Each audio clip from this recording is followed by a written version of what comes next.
These guys are ridiculous. These guys are ridiculous. Now, how about them damn Celtics? You can't be letting that happen. You've got the defensive player of the year. You have 2 all-stars. You had Rob and Al Horford, and Derek White was out there too. You need to be able to close out a Spurs team that's Absolutely. a bottom-of-the-barrel team playing without its 3 best players, and you're getting cooked by Romeo? Come on. This is a guy that couldn't crack the rotation for you, and he's giving you layups down the stretch. He's getting the basket in a close game. Yeah. No good. And this is not just back to the Spurs game. This is the game before against Dallas. They were just up so many points that it didn't matter. But Dallas got it down to 13 or 12 in the fourth quarter after being down like 28. That's unacceptable. And then before that, the Clippers game, I don't know if it was you or Tim that kind of like justified this, saying the Clippers are good, which they are.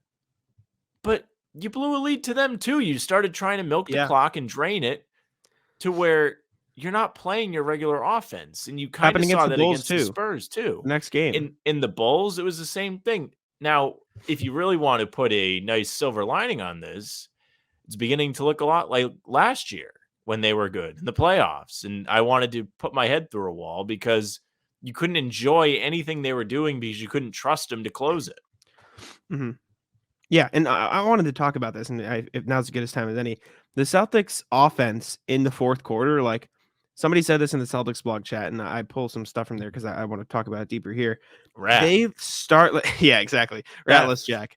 They start milking the clock with like 5 minutes left, right? Like they start taking the entire 24-minute shot clock. They do that ball trick, which a lot of people think is funny. I ball think trick's entertaining, fine. but ball trick is fine. Because it creates a fast break for them. If the defense runs up, then they're spread out. That's fine. But when you're milking in the half court, that's what the problem you're talking about is. Yeah, go ahead. Yeah, and you can't do that with 5 minutes left, right? Like it's not like the Celtics are doing it 5 minutes left, up like 30 points. They're up like 12 points, and they're milking the clock in the fourth quarter.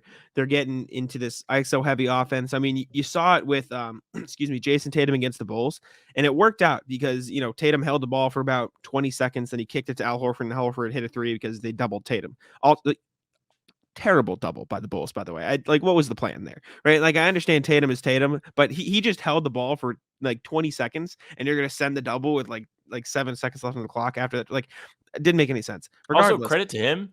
That pass, when you see the view, is a crazy pass. Like, Caruso did a pretty good job at cutting it off, and he kind of nonchalantly curved it around his outstretched leg to get Horford to look. Yeah, good shot, good pass by Tatum. It worked out, but this whole milk the clock, we're winning, let's just hold on to it, like that's not the type of basketball that wins championships, right? Like, that sounds dramatic because we're, like you said, halfway through the season, but taking the ball and just resting on your laurels with 5 minutes left in the game is a surefire way to lose a lot of close games. And we're talking about this with the Celtics. Oh, they're going up by 10 with 4 minutes left, with 20 with X amount of minutes left. They're a good team. They're getting to that point. But if they, collapse and destroy everything they worked for in 5 minutes because they think they're cool and they just start relaxing, like, it doesn't matter. And they talked about them, quote unquote, relaxing against the Thunder. They do that every game. It just doesn't happen to the last 5 minutes. And then everything that they work towards that game is just gone, like poof. Right. It's very frustrating. Like you said, and you saw it a lot in the playoffs last year. Yeah, as a fan, it's annoying because, I mean, I guess we can push forward to the Bulls game now. That was a game that felt like it was over through 3 quarters. And they almost lost. It felt like they were going to lose. Absolutely should have been. They let that bum Levine get hot, and then he started cooking them. And it was real bad because I tweeted about how bad he was. Because he was terrible. He was bad through the first 3 quarters. I was going to take my victory lap. I was like, I mean, I stand by it. I still can't believe they're paying that guy so much money for him to sit out there and chuck threes. But in the fourth quarter, he's turned it up to another level, and it started going in the basket. It started to look scary for the Celtics there. He lost his legs at the end and didn't finish the game. But you shouldn't have let it get that close. Sure, he was on fire, and as soon as he caught fire, they played scared. I think it's almost a them being scared thing compared to milking the clock. They get scared, so they start to milk the clock. And as a fan, that begins to make me scared because I don't think they believe in themselves down the stretch sometimes.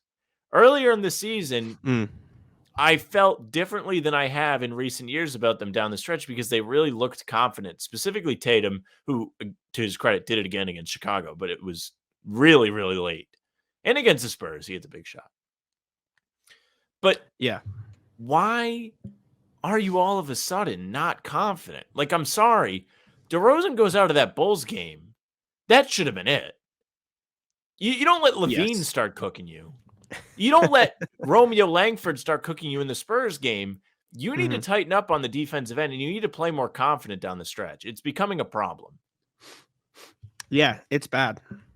It's not fun to watch. It's very frustrating when a team you know is better just fumbles against and the Bulls have been playing better lately. Like, I know we like to crap on the Bulls. They've been playing a lot better basketball lately. Yes, but the Spurs, there's no excuse. Right, like there's no excuse against a lot of these teams. They did it for the entire game against the Thunder. They just were like, "Oh, we'll win this game anyways. It's fine," and they got absolutely blown out by the OKC team. And yeah, it's just like, when is it gonna end? When when are they gonna learn that they can't do that? And I see a lot of people. A lot of people getting on Mazzulla about it. Like, they're saying Mazzulla can't drop a play.